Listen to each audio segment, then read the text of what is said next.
Bonjour à tous et bienvenue dans Parlement Hebdo, votre rendez-vous avec l'actualité politique et parlementaire de la semaine. Bonjour Aude. Bonjour Emmanuel, bonjour à tous. Et on voit tout de suite les titres de l'actualité dominante cette semaine avec tout d'abord restera pas, supputation autour d'un possible départ de Matignon de François Fillon.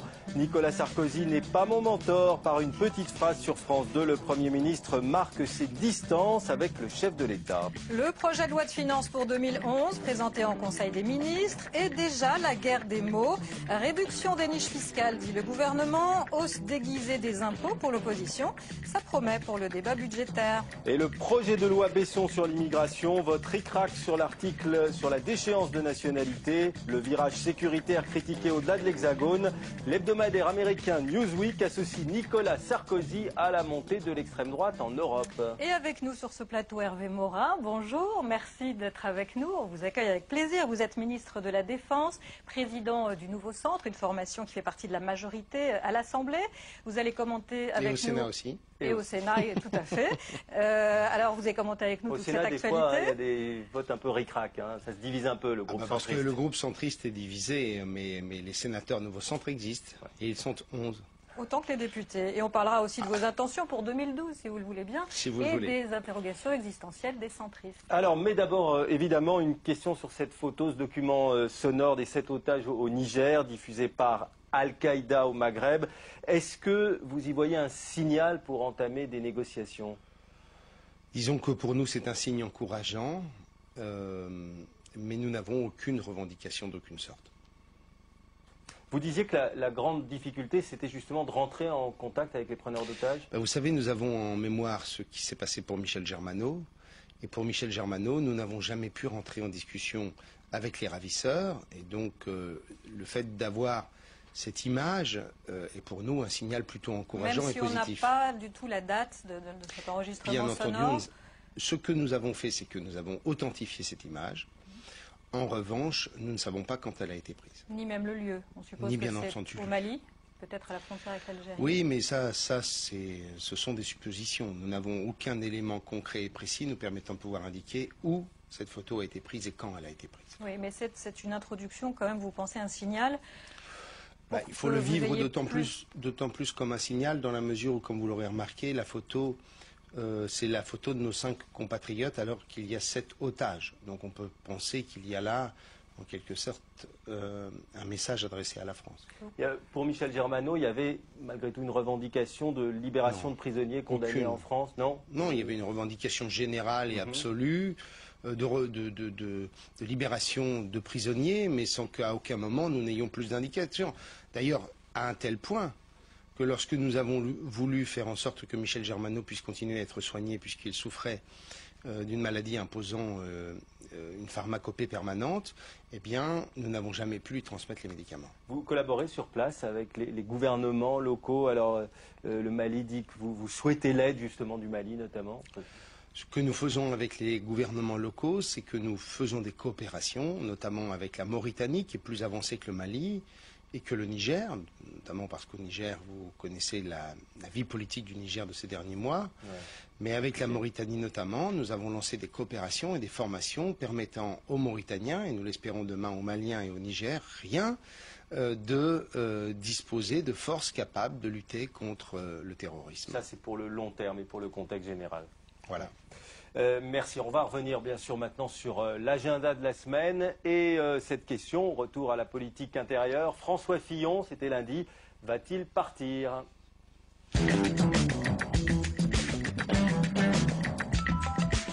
Oui, lundi, les déclarations choc de François Fillon, la veille sur France 2, qui agite la classe politique. Le Premier ministre dit ne pas se préoccuper des supputations, mais il les a incontestablement alimentées, en évoquant notamment d'un ton très libre de nouveaux challenges. Anaïs Goubatian. C'est une phrase lourde de conséquences. Nicolas Sarkozy n'a jamais été mon mentor.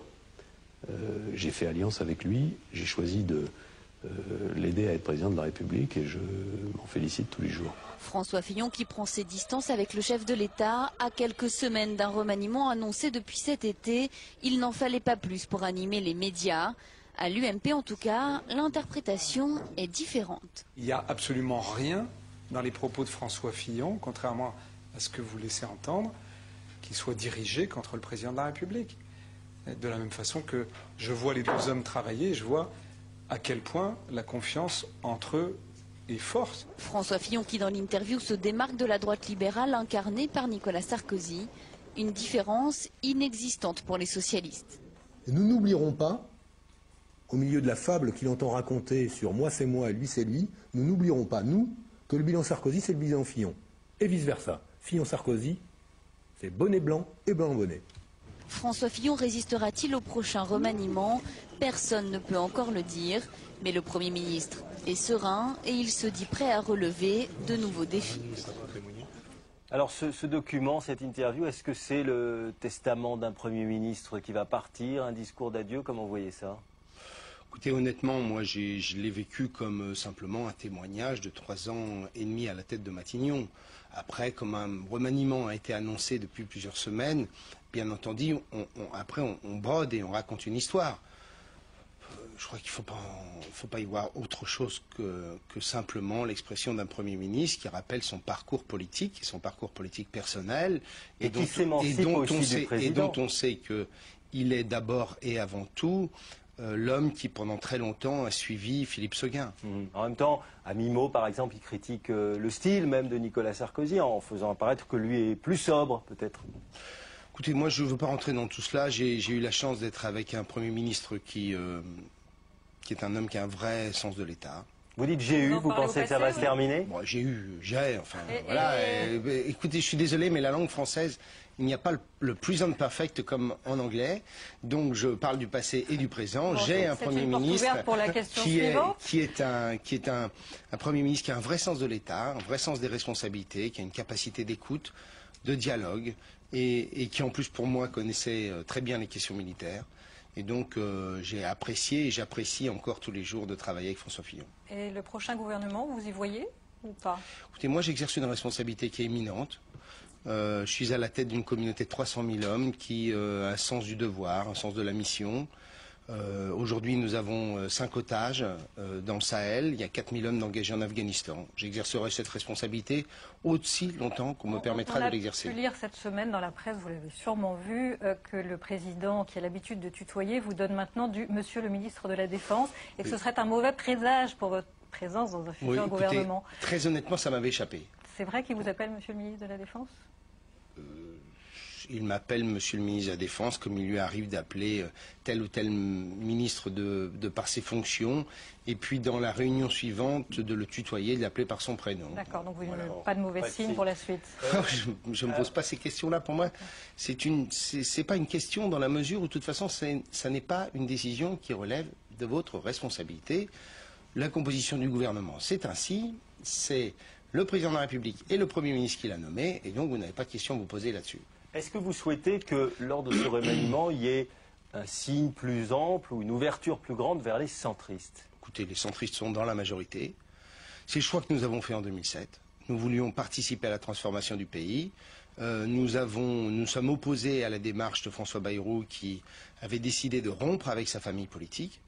Et donc, je souhaite que, bien entendu, que les centristes soient plus nombreux possible. Premier ministre, Jean-Louis Borloo, il est à l'UMP. Pour moi, c'est pas tout à fait la même chose. Oui, en même temps, j'évoque les centristes qui sont dans une formation politique autonome et indépendante de l'UMP.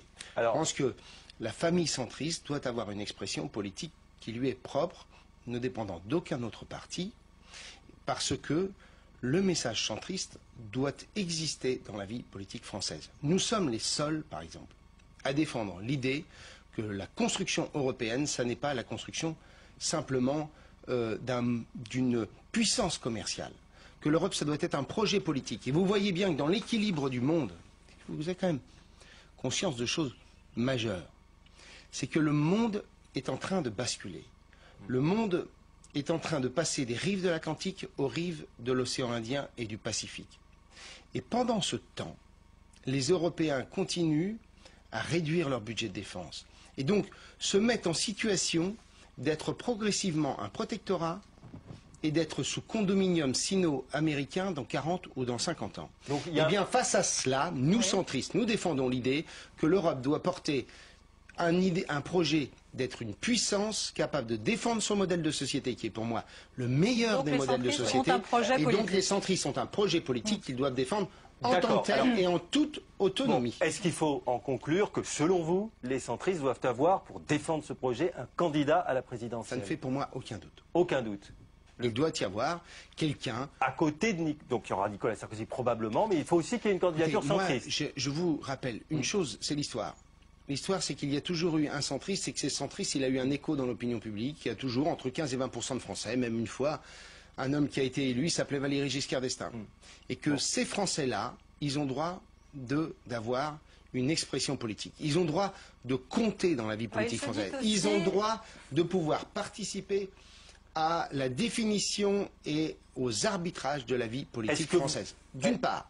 Et d'autre part, si vous me le permettez, qui peut croire un seul instant que dans une société où l'offre est multiple dans tous les compartiments de votre vie, le seul domaine, qui est pourtant le domaine le plus précieux, qui est celui de la démocratie, on estimerait que l'offre, elle doit être unique. Bon, alors le candidat qui? Vous? On verra bien à l'automne 2011. Est-ce que vous l'aviez laissé entendre un peu cet été, puis vous avez semblé reculer? Non, mais je recule, j'ai jamais reculé. C'est vous qui avez construit. Vous êtes toujours partant. Vous êtes toujours partant. Je suis président du Nouveau Centre, qui est la principale formation centriste de la majorité. Nous sommes dans la majorité. Nous considérons que nous devons avoir une expression propre, et cette expression propre, elle passe pour le président de la formation que je suis par un candidat. Il appartiendra aux militants de le décider à l'automne 2011. Et Nicolas Sarkozy, semble-t-il, est hostile à cette candidature de centre-droit. Vous passerez outre?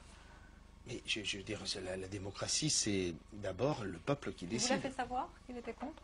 J'ai eu des conversations sur ce sujet en son temps, mais je vous rappelle simplement des choses aussi simples que celle-ci, c'est que les hommes et les femmes qui n'ont pas voté Nicolas Sarkozy au premier tour de l'élection présidentielle en 2007, il leur faudra bien quelqu'un pour exprimer ce qu'ils pensent. Allez, lundi toujours, une avancée dans le dossier Woerth-Bettencourt. Elle provient du premier procureur de France, Jean-Louis Nadal, qui recommande la nomination d'un juge d'instruction pour poursuivre l'enquête concernant Éric Woerth. Et une qui se réjouit, alors c'est Eva Joly, figure de proue d'Europe Écologie et surtout ex-juge d'instruction. On l'écoute.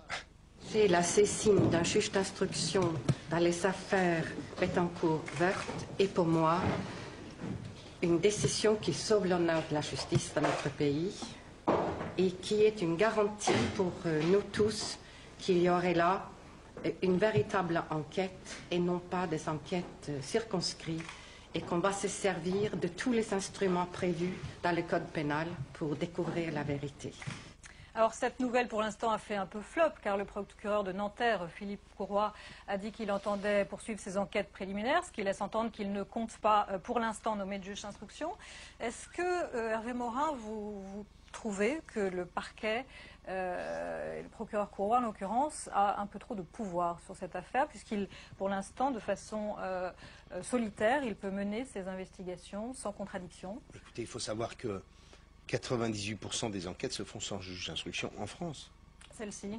Et écoutez, moi, j'aimerais tellement qu'on essaie d'avoir le comportement que peuvent avoir les Britanniques. Le pouvoir politique en Grande-Bretagne ne commente jamais une procédure judiciaire. Et j'aimerais tellement qu'on intègre l'idée que la séparation des pouvoirs que nous avons portée à travers Montesquieu, eh bien que cette séparation des pouvoirs, nous l'appliquions dans notre comportement permanent. C'est-à-dire qu'on laisse les magistrats faire leur travail et qu'en même temps, on cesse de supputer, commenter, considérer que tel ou tel serait sous influence, etc. Enfin là, on n'est pas du tout dans la séparation des pouvoirs, encore moins, vous êtes d'accord. Le procureur Courroy est directement sous la tutelle du ministère de la Justice. Mais enfin, jusqu'à nouvel ordre, le procureur Courroy ne reçoit pas un coup de téléphone tous les matins pour savoir ce qu'il fait. Bon. On passe à l'actualité de mardi à l'Assemblée nationale, un projet de loi très controversé.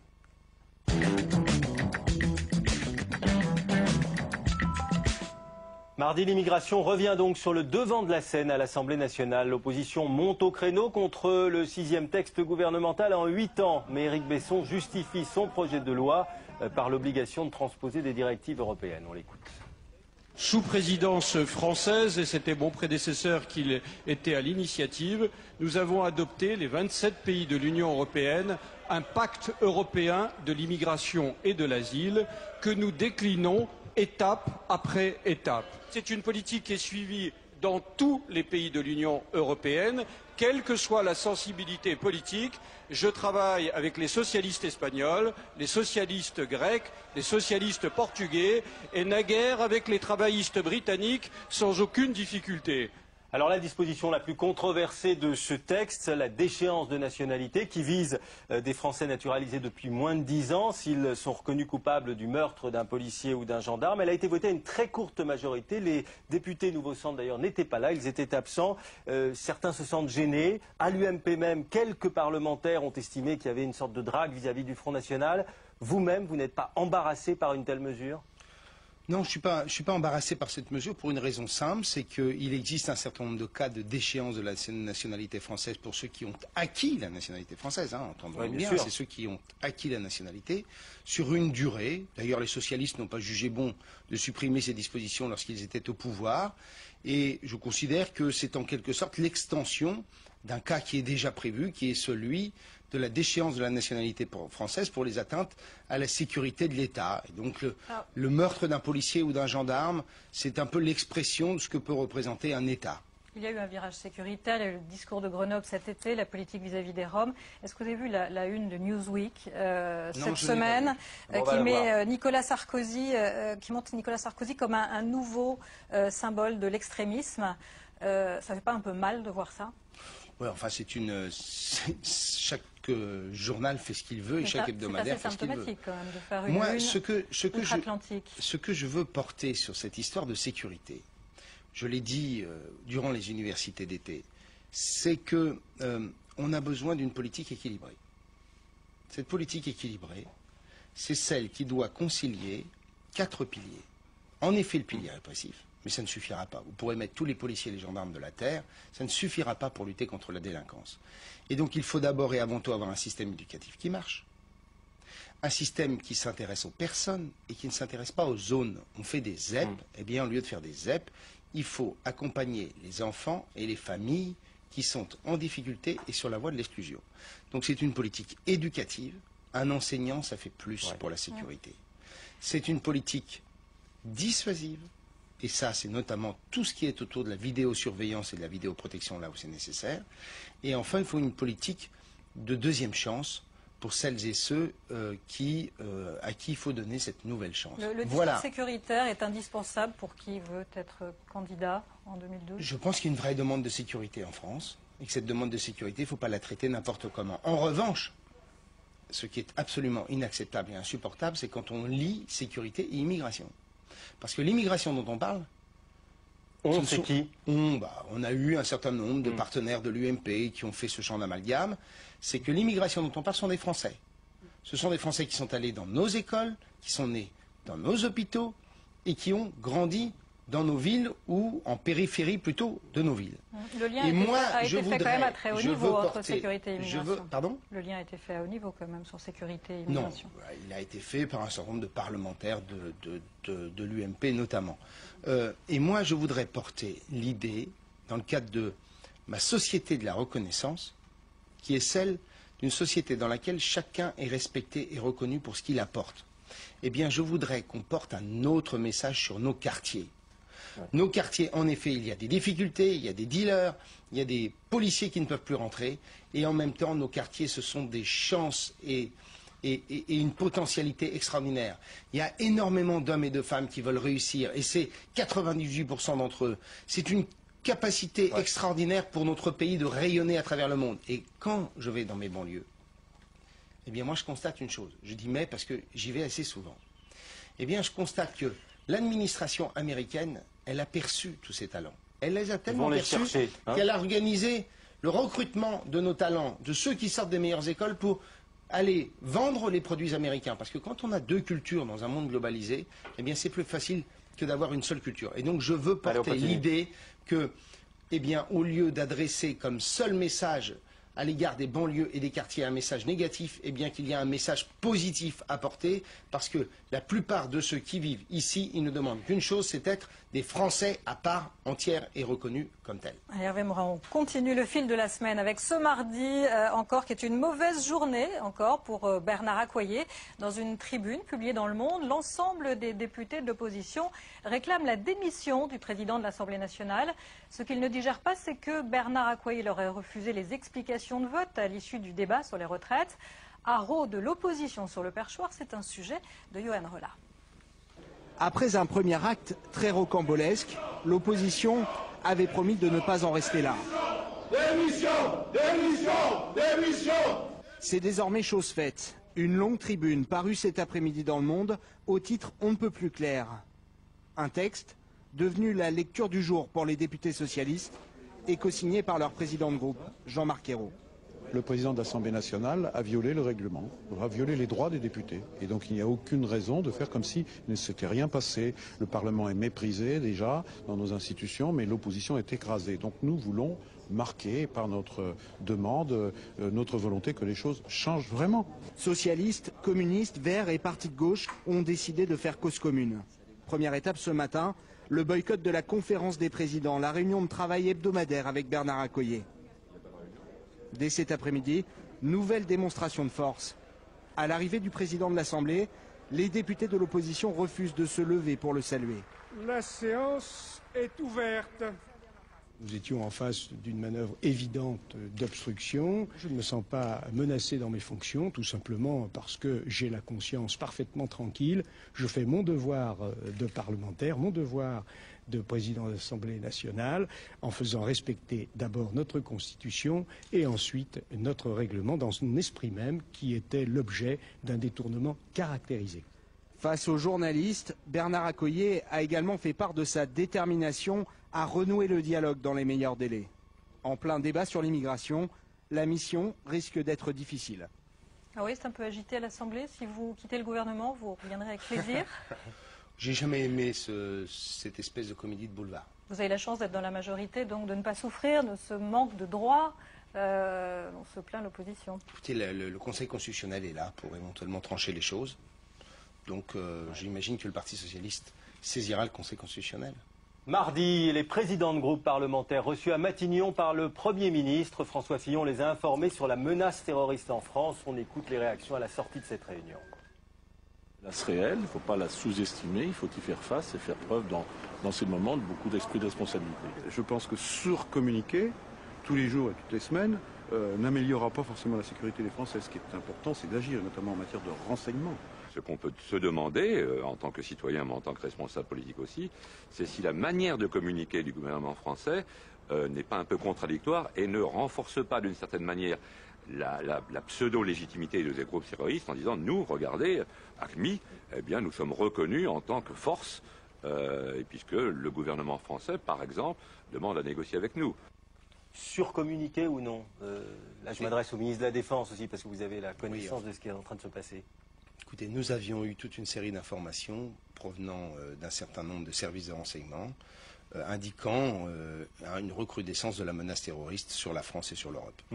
Sky News a parlé même d'un projet d'attentat dans des grandes villes d'Europe qui aurait été déjoué. C'est une information sérieuse. Nous avions des informations concordantes émanant de différents services nous indiquant qu'en effet, la France et l'Europe étaient plus particulièrement menacées, en sachant que la menace terroriste, elle est générale et permanente. Bon, on passe à la journée du mercredi avec la question du jour.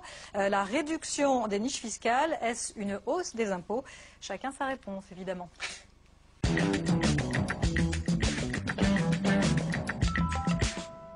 Ce mercredi, le gouvernement présente son projet de budget pour 2011 avec pour objectif affiché de réduire les déficits publics. Pour y parvenir, on rabote notamment les niches fiscales pour un montant d'environ 10 milliards. Moins d'avantages fiscaux, est-ce que cela veut dire payer plus d'impôts? A priori oui, mais chacun répond à sa façon. Johan Rolla. Ce matin, sur le perron de l'Élysée, deux ministres pressés et peu bavards. Raison protocolaire. François Baroin et Christine Lagarde réservent aux députés leurs premiers commentaires sur le budget. En commission des finances. Raison plus officieuse, le millésime 2011 risque d'avoir du mal à passer. C'est très bien d'essayer. Un suspense de courte durée. Alors que les ministres prennent la pause devant la commission des lois, copier en main, les grandes lignes du budget ont déjà été rendues publiques. Dès cette année, l'État devra se désendetter de 40 milliards. Du coup, poursuite de la cure d'austérité dans la fonction publique, mais surtout, haro sur les niches fiscales. Parmi les nouveautés, l'augmentation de la TVA pour les fournisseurs d'accès à Internet et la suppression des ristournes pour les couples qui se marient. 10 milliards de recettes supplémentaires, mais officiellement aucune augmentation d'impôts. Un tour de passe-passe pour l'opposition. Il va y avoir des augmentations d'impôts sur les classes moyennes quand les plus favorisés en seront dispensés. Du côté de la majorité, cette fois-ci, certains reconnaissent que les contribuables devront bel et bien se serrer la ceinture. Ce qu'on appelle pudiquement la réduction des niches fiscales en français qui se cause, ça s'appelle l'augmentation des impôts. Et quand il s'agit par exemple d'augmenter les impôts des nouveaux mariés de l'année, eh bien ça ne me va pas. Et du bout des lèvres, le ministre du Budget confirme, tout en promettant que les sacrifices épargneront les plus modestes. Nous essayons d'avoir un équilibre à peu près juste entre les efforts demandés aux ménages et aux entreprises, 60% pour les entreprises, 40% pour les ménages. Celles et ceux qui ont été le plus touchés par la crise ou qui sont les plus fragiles sont épargnés par les mesures d'économie qui synthétisent au fond ce budget. Autre tabou du gouvernement, le bouclier fiscal sera maintenu en 2011. À l'Assemblée, l'opposition promet une nouvelle fois de demander sa suppression. Bon, Hervé Moral, la réduction des niches fiscales, c'est clairement une hausse des impôts automatiquement. Pourquoi ne pas le dire clairement? Nous demandions la réduction des niches fiscales. C'était une revendication permanente des parlementaires du Nouveau Centre et de Charles de Courson qui réclamaient une réduction de 10 milliards d'euros des niches fiscales. Vous regrettez qu'on ne se soit pas attaqué tout de suite au bouclier fiscal? Alors, le bouclier fiscal, nous avons clairement arrêté depuis. Nous avons voté pour refaire les choses dans l'ordre. Le bouclier fiscal, c'était un des engagements du président de la République. Nous avons participé au second tour de l'élection présidentielle à son élection. Et donc il est logique que nous ayons voté le bouclier fiscal, tout en expliquant que cette réponse-là serait une réponse qui aurait des difficultés à tenir sur le long terme. Nous avons eu raison, puisque vous voyez que le bouclier fiscal est aujourd'hui commence à être percé. Il l'a été une première fois et il le sera dans le cadre de la réforme des retraites. Le bouclier fiscal, c'est une réponse à une problématique de fond qui est celle de l'ISF et de l'évasion du patrimoine et de l'incapacité pour notre pays à pouvoir construire un capitalisme stable, un actionnariat stable sur le long terme pour nos entreprises. C'est cela dont nous avons besoin, d'avoir des entreprises qui sont assises et qui se reposent sur un actionnariat stable qui leur permet de pouvoir avoir une perspective sur le long terme. Et notamment ce que je défends, c'est l'idée du développement de l'entrepreneuriat familial, c'est-à-dire de chefs d'entreprise qui portent un projet et qui en plus respectent les salariés comme étant un élément de la richesse de cette entreprise. Eh bien, face à cela, nous défendons, et je pense que le moment de l'élection présidentielle sera un moment où nous remettrons ce sujet à l'ordre du jour, c'est la suppression du bouclier fiscal, qui en effet sur le long terme ne tiendra pas, la suppression de l'ISF, qui est un mauvais impôt et qui est un impôt imbécile que tous les pays européens ont supprimé, et pour que le système soit juste, une tranche marginale d'impôt sur le revenu supplémentaire. De même sur il faut que notre pays se mette en situation d'affronter la globalisation. Ce n'est pas une idéologie, la globalisation, c'est un fait. Et donc nous aurons un autre grand sujet, qui est celui de la transformation de nos prélèvements sociaux. On ne peut pas continuer à faire peser sur le travail la totalité du financement de la sécurité sociale. Et donc nous défendons, nous, l'idée d'un impôt sur la consommation, éventuellement couplé d'un impôt sur l'environnement, une espèce de taxe carbone, qui financerait une partie de la protection sociale pour que lorsque vous achetez un produit chinois, eh bien en quelque sorte, il soit amené à payer une partie de notre protection sociale. Un mot sur un petit élément dans le budget de la défense, qui est l'achat par l'armée française de 11 Rafales supplémentaires. Oui. C'est pour compenser la difficulté que nous avons à vendre ce Rafale à l'étranger. C'est parce que nous avions construit une loi de programmation militaire avec l'idée que les exportations de Rafale nous permettrait, nous, de réduire nos commandes, puisque Dassault, pour maintenir la chaîne de production de Dassault, il nous faut commander au minimum 11 avions par an, soit un avion par mois. Et donc ça signifie que ce Rafale, on n'arrive toujours pas à le vendre? Écoutez, j'espère que nous allons y arriver. J'ai cru comprendre qu'à Abu Dhabi, il y a une commande potentielle là-bas, commence à regarder ce qui se passe du côté des Américains. Écoutez, ce sont des discussions longues, parce que ce sont des décisions qui sont des actes fondateurs pour un pays, ce sont des décisions qui engagent ce pays pour une quarantaine d'années, puisqu'un système d'armes comme celui-ci, c'est au moins 35 à 40 ans. Et donc il est logique que les discussions prennent un peu de temps. Ni sur Abu Dhabi, ni sur le Brésil, c'est fichu. Ça n'est fichu nulle part, bien sûr. Ça peut continuer. Par parenthèse, puisque c'est le Rafale de M. Dassault, Serge Dassault, ça vous choquerait que Serge Dassault rachète le journal Le Parisien ou pas, au nom du pluralisme dans la presse? Très honnêtement. Je pense qu'on a besoin de pluralisme dans la presse, en effet. Donc c'est pas souhaitable pour vous? Je pense que nous avons besoin d'avoir un système médiatique qui repose sur des groupes indépendants. Et donc, Serge Dassault, par exemple, s'il était propriétaire du Figaro et qui rachetait le Parisien, ce ne serait pas une bonne chose? Je pense qu'on a besoin de pluralisme dans la démocratie française. Vous ne mouillez pas. Vous mouillez pas parce que c'est M. Dassault qui fait le Rafale et donc vous voulez pas... Je viens de vous le dire, en quelque sorte. Ce n'est pas la personne qui est en cause. Ce que je veux dire, c'est que nous avons besoin de groupes de presse qui soient indépendants et qui ne reposent pas tous sur le même capital. C'est à peu près la même chose que ce que vous dites, non? Voilà. Allez, on passe au jeudi et les remous justement autour des conflits d'intérêts.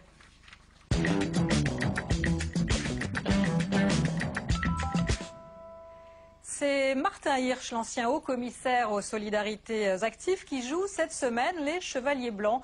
Tout est dans le titre de son livre, pour en finir avec les conflits d'intérêts. Comment une responsabilité politique peut ne pas faire bon ménage avec d'autres fonctions, notamment dans le privé. Dans le collimateur de Martin Hirsch, notamment Jean-François Copé, à la fois député et avocat d'affaires. Accusation évidemment très mal reçue par l'intéressé. Myriam Mankawa. Le livre agace avant même sa sortie. Quand Martin Hirsch part en croisade contre les conflits d'intérêts, ses anciens partenaires se lâchent, à commencer par ceux directement visés par l'ouvrage. Il n'est certainement pas le mieux placé pour donner des leçons de morale aux autres. Il n'est pas procureur et lui-même, ayant commis tout de même un véritable conflit d'intérêts en étant ministre et en faisant voter une loi qui lui a permis de créer son propre poste après avoir quitté le gouvernement, je trouve que tout ça n'est pas convenable. Jean-François Copé, accusé de cumuler ses fonctions de député avec ses activités d'avocat d'affaires, le patron du groupe préfère l'attaque à la défense, tout comme certains de ses collègues, indignés par l'attitude jugée déloyale de l'ancien commissaire aux solidarités actives. Monsieur Hirsch, là, vraiment, manque à tout ses devoirs de solidarité. Quand on a décidé, comme il l'a fait, de rentrer dans un gouvernement, on se conduit dignement le jour où on en sort. Mélange des genres ou climat de suspicion, certains tout de même s'interrogent sur la compatibilité de ces doubles casquettes. Je ne serai pas personnellement avocat d'affaires et député. Maintenant, ça relève aussi de la conscience. Pendant que d'autres appellent à légiférer pour plus de transparence. On ne peut pas d'un côté dire c'est pas bien de cumuler avec les mandats de maire et de l'autre multiplier les cumuls de fonctions qui ont des rapports entre elles. Nous devons changer nos mœurs. Il y a trop de facilité dans la classe politique française. Et on accepte trop de situations qui ne devraient pas être acceptées. Martin Hirsch aurait-il mis le doigt là où ça fait mal? Pour en finir avec le conflit d'intérêts, une commission a été chargée par le président de la République d'étudier le problème. Alors le président de votre groupe à l'Assemblée, François Sauvadet, dit « Moi personnellement, je ne serai pas à la fois député, avocat d'affaires ». Vous diriez la même chose? Je l'ai dit avant Martin Hirsch. Je considère qu'on a vécu une période de grande moralisation de la vie politique française au milieu des années 90 avec la loi sur le financement de la vie politique et qu'aujourd'hui il faut franchir une nouvelle étape. Et cette nouvelle étape, elle passe par de nouvelles règles, notamment sur le cumul des mandats. Moi je pense qu'il va falloir un jour ou l'autre qu'on cesse cette tradition française qui est unique en Europe, qui est celle du cumul des mandats. Moi je défends l'idée de la suppression du cumul. On ne peut pas avoir des parlementaires qui sont trop sous l'influence de leurs mandats locaux. Donc un parlementaire doit être exclusivement parlementaire. Si, il doit abandonner toute autre au fonction. moins à l'Assemblée nationale. Puisque le Sénat représente les collectivités locales. Donc on pourrait admettre un cumul modéré au Sénat pour tenir compte de cette spécificité du Sénat. Martin Hirsch pointe notamment Gérard Longuet qui, sénateur, était également avec une mission de conseil pour GDF Suez dans le même temps. Est-ce que ça vous choque également? Attendez, je termine. Et le deuxième point à mon avis, sur lequel nous devons progresser, c'est celui, en effet, du cumul de fonctions privées avec les mandats politiques. Et je pense, par exemple, que si être médecin est nécessaire lorsqu'on est parlementaire, parce que si vous êtes chirurgien, vous n'exercez pas pendant 5 ans, compte tenu des progrès de la médecine, 5 ans plus tard, vous ne pouvez pas vous reclasser. Qu'en revanche, je peux le dire, puisque moi j'ai aussi fait le choix, par équivalence, de passer le barreau. Et j'ai constaté très rapidement que lorsque vous êtes dans un cabinet d'avocats, vous risquez, même si vous faites votre métier avec le plus grand scrupule, de créer le soupçon et le doute. Et donc il faut créer un certain nombre, il faut élaborer un certain nombre de règles très précises qui évitent que notre démocratie soit sous le soupçon. Et ça passera par une loi. Voilà, c'est dans la loi ou dans l'autodiscipline. Ça passe parce par la loi, parce que voilà, l'autodiscipline, vous ne l'aurez pas. Ça marche Donc, pas. et pour tout vous dire, je pense que ce genre de règles, vous aurez beaucoup de mal à les faire passer par le Parlement. Et que ce genre de règles, il appartiendrait ne se tire pas une balle dans le à un pied, président de la République de le proposer dans le cadre d'un référendum qui permettrait aux Français de pouvoir régler ce genre de choses. En début de mandat, donc, quand il En arrive. début de mandat. C'est un programme de candidat à la présidentielle. Non, mais je vous donne des idées. Allez, on passe à la journée de vendredi avec cette petite annonce. Villepiniste cherche député allié pour créer un groupe à l'Assemblée.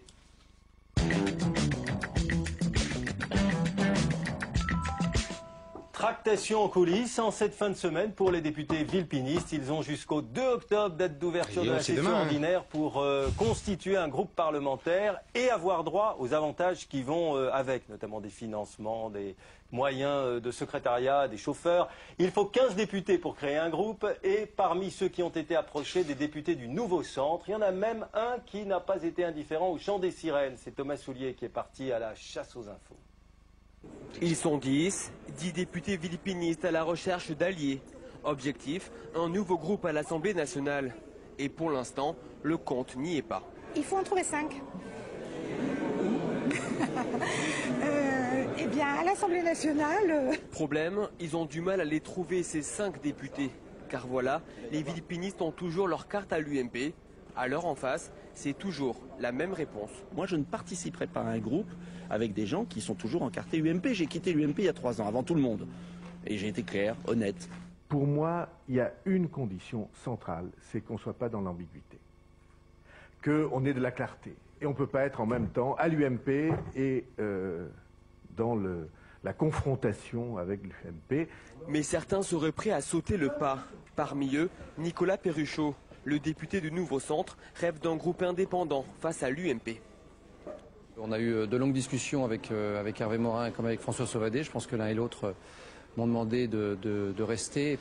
Maintenant, vous savez, ma décision, elle reste suspendue à ces éléments-là, bien entendu, qui comptent, mais pas simplement. On aurait intérêt, en tout cas, nous, au Nouveau Centre, effectivement, à avoir une ligne un peu différente et divergente parfois, et surtout à poser des actes au moment des votes des différents textes. À l'UMP, toutes ces manœuvres font sourire. Et aucun ne croit en ce futur groupe. On est trop près des élections.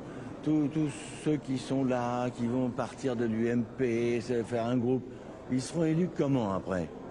En s'opposant à Nicolas Sarkozy, ces députés prennent en effet un risque, perdre leurs investitures UMP pour les prochaines élections législatives en 2012.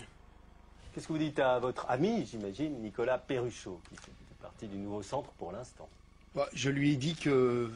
Reste à la maison? Non, je lui ai dit, écoute, franchement, si tu penses que Dominique de Villepin est un centriste, fais-moi signe. Vous pensez que, on voyait à l'instant François Bayrou, vous pensez à un rapprochement possible entre François Bayrou et Dominique de Villepin? Écoutez, je l'ai lu, j'ai compris qu'ils avaient déjeuné ensemble, qu'ils avaient imaginé un certain nombre de confluences, puis après j'ai entendu François Bayrou dire le contraire. 8 jours avant, il avait expliqué que la candidature de Dominique Strauss-Kahn serait pour lui éventuellement une bonne chose pour un nouvel accord avec le Parti socialiste. Puis 2 mois avant, il disait du bien du président de la République qu'il avait considéré et estimé comme un enfant barbare dans un ouvrage. Ils se sont rencontrés il n'y a pas si longtemps, dans l'été. Donc en termes de clarté et de confusion qu'il appelait de ses voeux, il est absolument exceptionnel. Clarté, il a quand même présenté cette semaine un shadow cabinet à la britannique, un cabinet fantôme, entre guillemets, c'est-à-dire avec une équipe et des gens qui sont chargés un peu des portefeuilles ministériels qu'il pourrait occuper dans la perspective, j'imagine, d'une présidentielle. Qu'est-ce que vous pensez de cette initiative? Bon, vous voyez bien que cette initiative, elle est faite pour cacher une réalité, c'est qu'il n'y a plus personne. Il n'y a plus personne, il y a ceux qui sont là, à côté de lui. Regardez des qui forment le parlementaires. shadow cabinet et regardez l'état aujourd'hui des fédérations et du MoDem, et vous aurez compris. Et quand Bernard Debré dit sortir de l'UMP, c'est perdre toutes les chances d'être réélu, notamment pour un villepiniste ou pour un nouveau centre. C'est vrai? Vous diriez la même chose pour un député? Si vous allez dans un groupe avec Dominique de Villepin, je ne sais rien, vous savez, la vie politique, elle est faite de rebondissements. Et dans l'autre sens, en sens inverse, être au sein de la majorité, est-ce que c'est pas, pour vous notamment, une difficulté pour marquer cette différence? Mais moi, je suis pas dans... dedans et pas un peu dehors. Je ne suis pas dans un centrisme d'opposition, je suis dans un centrisme de construction. Je veux faire en sorte que notre famille soit représentée, porte ses valeurs, porte ses projets. J'ai essayé, à travers cette émission, de vous en présenter quelques-uns. Je veux être le parti qui à la fois porte l'idée du global, parce que je pense que nous devons affronter la globalisation, mais aussi du local, de nouvelles solidarités. Je vous ai parlé de notre société de la reconnaissance, je vous ai parlé d'Europe. Je pense que tout cela nous amène simplement à regarder les choses en face. Il y a des Français qui se reconnaissent dans ce message. Vous voyez que dans notamment les enquêtes d'opinion, les deux personnalités qui seraient les plus à même de porter ces valeurs un peu sociales et centristes, ils sont aujourd'hui à l'UMP, vous le disiez tout à l'heure pour Jean-Louis Borloo, et Dominique de Villepin qui y est encore. Oui. Donc vous risquez de vous faire squeezer par cette candidature centriste à l'intérieur de l'UMP, comme il y avait eu la candidature de Balladur face à la candidature de Chirac. Il n'y aura pas 36 candidats de l'UMP. Il n'y en aura qu'un seul. Oui, mais à ce moment-là, il y en aura un autre qui prendra peut-être ses distances à un moment donné. Vous croyez? Je ne sais pas. Écoutez, moi, ce que je sais, c'est que les élections présidentielles ont démontré une chose dans l'histoire, c'est que ça n'est jamais ce que vous croyez 18 mois à l'avance. C'est vrai. Ce vendredi, c'est aussi la décision sur la date du procès de Jacques Chirac dans l'affaire des emplois fictifs de la ville de Paris. On sait qu'il y a eu un accord avec la mairie de Paris. Le tribunal correctionnel vient de décider de reporter ce procès entre novembre 2010 et mars 2011. Vous pensez que c'est une bonne chose qu'il y ait un procès de Jacques Chirac dans le cadre de cette affaire ou qu'on devrait s'en passer? Je vous pose une question. Est-ce qu'on se poserait cette question-là s'il s'agissait d'un autre Français? Est-ce que l'accord avec la mairie de Paris vous choque? On ne se la poserait pas. Et donc il n'y a pas de raison que Jacques Chirac ne soit pas... voilà. Il est redevenu injusticiable comme un autre. Oui, c'est un Français comme les autres, et même s'il s'agit d'histoires vieilles, en effet, qu'on peut estimer pour des raisons de santé, etc., la justice, elle doit être la même pour tout le monde. Le procès n'est-il pas un peu vidé de sa substance avec l'accord trouvé entre la mairie de Paris et l'UMP? Écoutez, voilà. Ça vous choque cet arrangement? Écoutez, moi j'aurais préféré qu'il n'y en ait pas, mais personne ne peut s'opposer à un accord entre deux parties qui sont autonomes et indépendantes. Mais je pense que la question qu'on évoquait tout à l'heure, qui est une nouvelle étape dans la démocratie française, eh bien aussi elle participe de ce genre de comportement qui, à mon sens, il faut bannir. C'est sur ces mots que nous allons nous quitter. Hervé Morin, merci beaucoup d'avoir été notre invité sur ces 3 quarts d'heure. Quant à nous, Emmanuel, on se retrouve la semaine prochaine. On va rappeler les sites de nos chaînes, www.publicsena.fr et pour en savoir plus, bien sûr, www.lcpan.fr. Merci à vous, Hervé Morin, ministre de la Défense, président du nouveau centre, et à la semaine prochaine. À la semaine prochaine, au revoir.